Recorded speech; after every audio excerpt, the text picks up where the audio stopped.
ये कहानी है एक ऐसे बहादुर सिपाही की, एक ऐसे फौजी की जिसे दुनिया अल्लाह की तलवार के नाम से जानती है। नाम था हजरत खालिद बिन वलीद रजी अल्लाहु अन्हु। उनका नाम सुनते ही दुश्मनों की रूह कांप जाती थी, लेकिन आज हम उनकी जिंदगी की वो सच्ची कहानी सुनेंगे जो दिल को हिला देती है। हजरत खालिद का जन्म मक्का के एक बेहद ताकतवर और रुतबेदार कबीले बनु मखजूम में हुआ। उनके वालिद वलीद बिन मुगीरा मक्का के अमीर और प्रभावशाली लोगों में गिने जाते थे। खालिद बचपन से ही ताकतवर थे। घुड़सवारी, तलवारबाजी और जंग की तरबियत उन्हें विरासत में मिली थी। उनमें जंग की काबिलियत अल्लाह ताला ने कुदरती तौर पर रखी थी, लेकिन उस वक्त इस्लाम और नबी पाक सल्लल्लाहु अलैहि वसल्लम के खिलाफ थे। गजवा ए उहुद में जब मुसलमान जीत के करीब थे, तब खालिद ने अपने फौजी हुनर से मुसलमानों पर पीछे से हमला किया और हालात को बदल कर रख दिया। इस जंग में मुसलमानों को भारी नुकसान हुआ, लेकिन ये सिर्फ जंग की हार नहीं थी, ये एक दिल का इंतजार था। इंतजार उस दिन का जब अल्लाह उसे अपने दीन की सबसे बड़ी फतह बनाएगा। वक्त गुजरता गया, लेकिन खालिद के दिल में एक अजीब बेचैनी रहने लगी।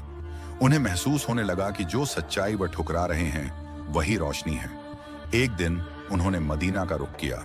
जब वह नबी पाक सल्लल्लाहु अलैहि वसल्लम के सामने पहुंचे तो आपने उन्हें देखते ही मुस्कुराकर फरमाया, ए खालिद, जैसे ज़हीन इंसान को अब तक इस्लाम क्यों समझ नहीं आया? खालिद की आंखों में आंसू थे। उन्होंने कहा, या रसूल अल्लाह, मैं अब तक गलत राह पर था। मैं गवाही देता हूं कि अल्लाह एक है और आप उसके सच्चे रसूल हैं। वो लम्हा जब एक ऐसा शख्स जो कल तक इस्लाम का दुश्मन था, आज उस पर जान लुटाने को तैयार खड़ा था, वो लम्हा इस्लाम की तारीख का सबसे हसीन लम्हा था। इस्लाम कबूल करने के बाद हजरत खालिद इस्लाम के सबसे बेहतरीन सिपाही बन गए। गजवाए मूता में जब 3 सरदार एक के बाद एक शहीद हो गए, तब खालिद ने जंग की कमान संभाली। एक तरफ हजारों दुश्मन थे और दूसरी तरफ चंद सौ मुसलमान, लेकिन खालिद की क़यादत और अल्लाह की मदद से मुसलमान न सिर्फ जिंदा बचे, बल्कि दुश्मनों को पीछे हटने पर मजबूर कर दिया। इस जंग के बाद रसूल अल्लाह ने उन्हें जो खिताब दिया, वो आज भी इतिहास के पन्नों में रोशन है। आपने फरमाया, अब से खालिद अल्लाह की तलवार है, सैफुल्लाह। उसके बाद चाहे जंगे यरमूक हो, जंगे कादिसिया या हजारों मील दूर के रोम और फारस की लड़ाइयां, हर जगह खालिद बिन वलीद ने अपनी बहादुरी और अक्लमंदी से इस्लाम का परचम लहराया। कभी 30,000 मुसलमानों के साथ 2 लाख रोमियों को शिकस्त दी, तो कभी रेगिस्तान में ऐसी जंगें लड़ी कि दुश्मनों को समझ ही नहीं आया कि ये इंसान है या फरिश्ता। लेकिन वो दिन भी आया जब अल्लाह की तलवार जंग के मैदान से बिस्तर पर आ गई। मौत करीब थी और खालिद की आंखों में आंसू थे। उन्होंने कांपती आवाज में कहा, मैंने पूरी जिंदगी अल्लाह की राह में तलवार चलाई।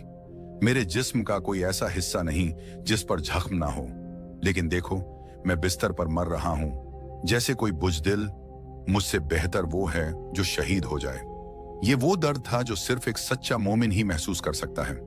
वो जो चाहता था कि उसकी आखिरी सांस भी जंग के मैदान में निकले, लेकिन अल्लाह की मर्जी कुछ और थी। खालिद बिन वलीद इस दुनिया से चले गए, लेकिन सैफुल्लाह आज भी जिंदा है। हर उस दिल में जो अल्लाह और उसके रसूल से मोहब्बत करता है। उनकी बहादुरी, उनका ईमान और उनका तस्लीम करना हमें सिखाता है कि सच्चाई चाहे जब भी समझ में आए, उस पर चल पड़ना ही सबसे बड़ी जीत है। अगर आपको ये कहानी दिल से पसंद आई हो तो इसे दूसरों तक जरूर पहुंचाइए। अल्लाह हमें भी हजरत खालिद की तरह ईमान, हिम्मत और कुर्बानी वाला बना दे। आमीन।